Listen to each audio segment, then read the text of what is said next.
माझे मिसकॅरेज नंतर जी मला घरच्यांनी माझा धीर दिलाय ना, खूप म्हणजे खूप जास्त. फक्त मला दुःख या गोष्टीचं होतंय का मला खूप जास्त त्रास होतो याला.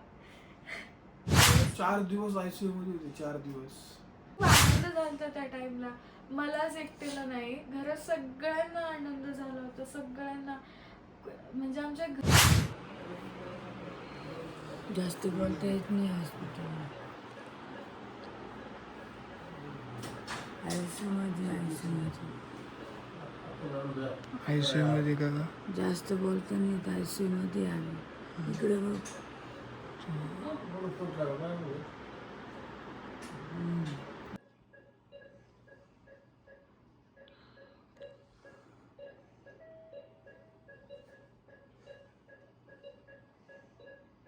तर नमस्कार सगळ्यांना.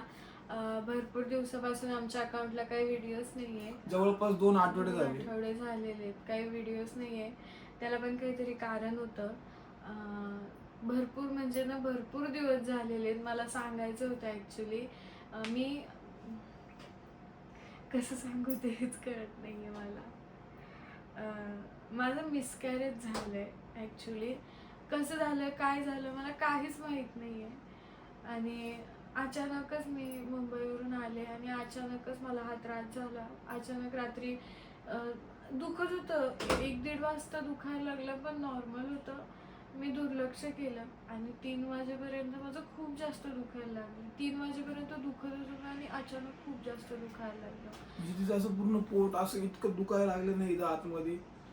म्हणजे अशी डायरेक्ट पोरगी चालत सुद्धा नव्हती. मला काहीच कळत नव्हतं. मला किती किंचाळू, किती ओरडू, किती मारू असं झालं होतं. आणि मग त्यानंतर आम्ही मग ह्यांनी सगळ्यांना उठवलं. मग सगळ्यांनी दवाखान्यात नेलं. तर दवाखान्यात कळालं का मिसकॅरेज झालं. आणि त्यातल्या त्यात दवाखान्यातच माझं मिसकॅरेज झालं. आणि हे ब्लड पण काहीच नव्हतं शरीरात. ब्लड खूप कमी होतं. त्याच्यामुळे खूप म्हणजे खूप जास्त क्रिटिकल कंडिशन होती. त्यामुळे ICU ठेवलं होतं थोडे दिवस. 4 दिवस ICU मध्ये होते. 4 दिवस. आणि त्याच्यानंतर मग जनरलला शिफ्ट केलं होतं. पण त्या पिरियडमध्ये जो इतका त्रास झालाय ना मला, म्हणजे मला जो शारीरिक त्रास झाला तो मला काही वाटत नाही, पण जो मनाला त्रास झालाय ना माझ्या,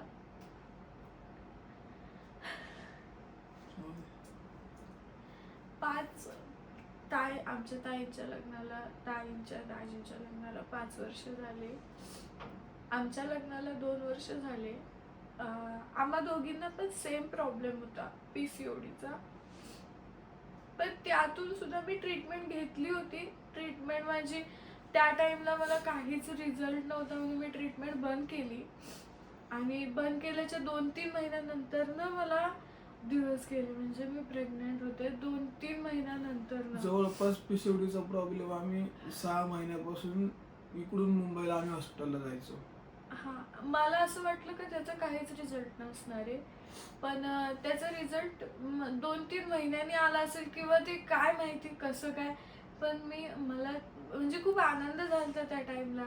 मलाच एकटीला नाही, घरात सगळ्यांना आनंद झाला होता. सगळ्यांना म्हणजे आमच्या घरातच बाळ पहिल्यांदा येणार म्हटल्यावर सगळे खूप जास्त खुश होते. माझ्या इकडचे, माझ्या माहेरचे सगळेच खूप जास्त खुश होते. पण हे असं अचानक झालंय ना, या गोष्टीचा खूप जास्त त्रास झालाय सगळ्यांना.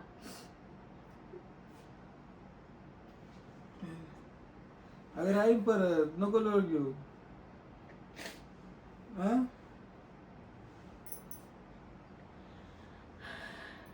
टेन्शन नाही घ्यायचं काही.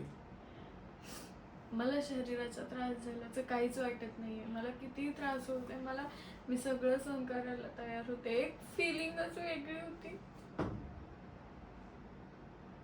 आणि अचानक सगळं संपल्यासारखं वाटतं. सगळं संपलं नाही, काहीच अजून पूर्ण आयुष्य आहे.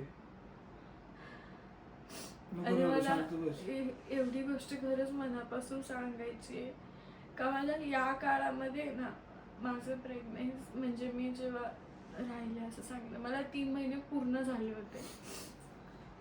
मी राहिले असं सांगितलं होतं ना, तेव्हापासूनच माझ्या घरच्यांनी माझी इतकी काळजी घेतली होती. काय झालं, कसं झालं तेच कळत नाहीये मला.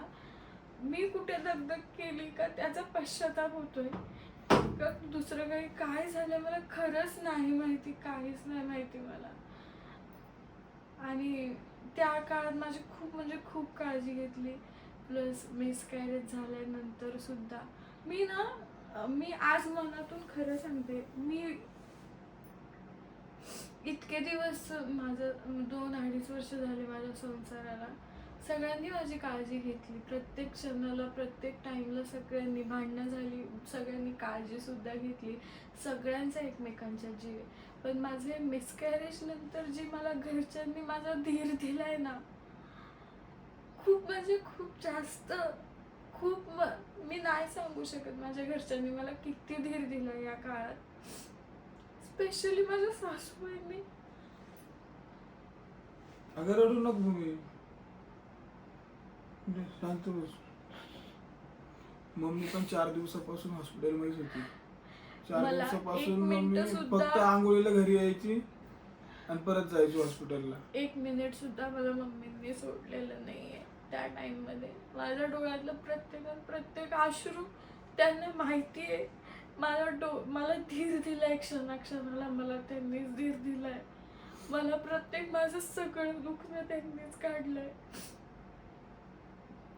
मी नाही सांगू शकत मला किती त्रास झाला त्या काळात. मलाच नाही, म्हणजे सासू, माझं सासर एक काय असतं ना, हे मला कधीच जाणवलं नाही. म्हणजे स्वतःची आई असते ना, तशी त्यांनी माझी त्या टाइममध्ये काळजी घेतली. मला असं वाटायचं मिसकॅरेज झाले ते कळल्यावर का सगळ्यांना खूप वाईट वाटेल, सगळ्यांना खूप त्रास सगळ्यांना झाला. पण त्यांनी त्यांचा त्रास लपवून मला खूप जास्त धीर दिला, खूप म्हणजे खूप जास्त धीर दिलाय. आणि त्या गोष्टीचं मला खरंच खूप जास्त कौतुक आहे. मला म्हणजे ना, मला माझं कुटुंब सोडून मला काहीच नको इथून पुढे. फक्त मला दुःख या गोष्टीचं होतंय का मला खूप जास्त त्रास होतोय याला. कारण की 5-6 वर्षानंतर एक घरात मस्त असा आनंद येणार होता. विनूच्या लग्नाला 5 वर्ष कंप्लीट झाले. म्हणजे प्रॉब्लेम असा सगळ्यात चालू आहे नाही की इतका प्रॉब्लेम चालू आहे, त्यात हे असं झालं ना, फार टेन्शनच येऊन गेलं होतं. पण आता काय करणार, झालं ते झालं. फायनान्शियल अडचण, कसलीच अडचण बघितली नाही आम्ही. फक्त आनंद बघायचो. कोणाच्या म्हणजे काहीच नाही, कोणाला काय वाटतंय कोणाला काही नाही. सगळ्याची टेन्शन, म्हणजे प्रत्येकाच्या आयुष्यात टेन्शन असतात, पण कोणी माझ्यासमोर टेन्शन असं दाखवलं नाही.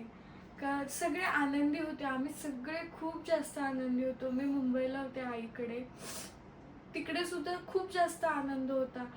तिकडून सुद्धा सगळ्यांना आठवण यायची माझी. मी तिकडून इकडे आले, खूप जास्त आनंदी होते. आणि अचानक हे सगळं झालं ना, नंतर मग डिस्चार्ज दिला हॉस्पिटलमधून. घरी आल्यावर सुद्धा खूप जास्त आराम केला मी. आणि भरपूर दिवस झाले व्हिडिओज नव्हता काढला. मला उठणं म्हणजे नाही का, मी झोपून मला जमतच नव्हतं, एकदम त्राण नव्हत्या अंगात, जीवच राहिला नव्हता. पण आज बरं वाटतंय मला गेल्या 2-3 दिवसापासून. म्हणून आज व्हिडिओ काढायचं आम्ही ठरवलं, का सगळ्यांना सांगायचं ही गोष्ट. जे झालं ते झालं. आणि मला हे सांगायचं आहे का माझ्या इन्स्टाला जे व्हिडिओ सुटतात आहे ना, ते सगळे आधीचे आहेत, ड्राफ्ट मध्ये असतात ते सगळे. हा, मी इकडे आले होते ना तेव्हा जे मी लगेच काढले होते ना व्हिडिओ, मुंबईवरून इकडे आलते, ते सगळे तेव्हाचे व्हिडिओ आहेत. ते जे ड्राफ्ट मध्ये होते ते इतके दिवस इन्स्टाला सुद्धा बघा, इतके दिवस इन्स्टाला सुद्धा कुठलीच पोस्ट नाहीये, कारण पॉसिबलच नव्हतं. आणि या 2-3 दिवस झाले सगळे व्हिडिओ सोडतोय, बस, बाकी काहीच नाही. याच्या पुढे अजून काय सांगू. आणि ते हॉस्पिटलमध्ये होतो तेव्हा क्लिप्स वगैरे काढलेल्या आहेत व्हिडिओच्या, ते पण टाकून देतो. ते पण तुम्ही एकदा बघून घ्या. कंडिशन खूप जास्त क्रिटिकल होती, त्याच्यामुळे जास्त काही आयसीयू मध्ये टाकलं, बोलता नाही येते. तिला असं लवकर बोलता सुद्धा नव्हते. असं इतकं असं पोट असं डायरेक्ट असं दुखायचं तिचं आतमधल्या आत. तर व्हिडिओच्या पुढे तुम्ही क्लिप्स टाकून द्या क्लिप टाकून सगळ्या. देतो सगळं. डॉक्टरने पथ्य पाणी सांगितलंय पाळायला, तेवढं पाळतोय. बस जे होतं ते झालं. याच्या व्यतिरिक्त माणूस काहीच बोलू शकत नाही. पण ते म्हणतात ना नजर इज रिअल असतं बरं का, म्हणतात नाही आहे असं झाल्याच्या नंतर ना भरपूर म्हणजे आमचे जे कोणी जवळचे होते त्यांना जेव्हा कळवलं तेव्हा सगळ्यांनी मला हेच सांगितलं की का सांगू कधीच नको, 3 सांगू महिन्याच्या नको. आधी कुणालाच सांगायचं नव्हतंस. मला अजून सुद्धा कुठेतरी असं वाटतं का कदाचित त्याच्यामुळे झालं असेल, पण नव्हता माझ्या या सगळ्या गोष्टींवर विश्वास, म्हणून मी सांगितलं. आता विश्वास भरपूर पटला, लोक सांगतात. आता विश्वास पटला ना. आता खूप जास्त विश्वास पडलाय. एवढं तुम्हाला आता सांगायचं होतं विश्वास आम्हाला. नसला तरी ती गोष्ट मान्य करणारच आहे आणि पाळणारच आहे, कारण एखाद्याचं न ऐकल्याने किती मोठं नुकसान होतं हे मला कळालं. बस एवढंच एवढंच तुम्हाला सांगायचं सांगायचं होतं सगळ्यांना.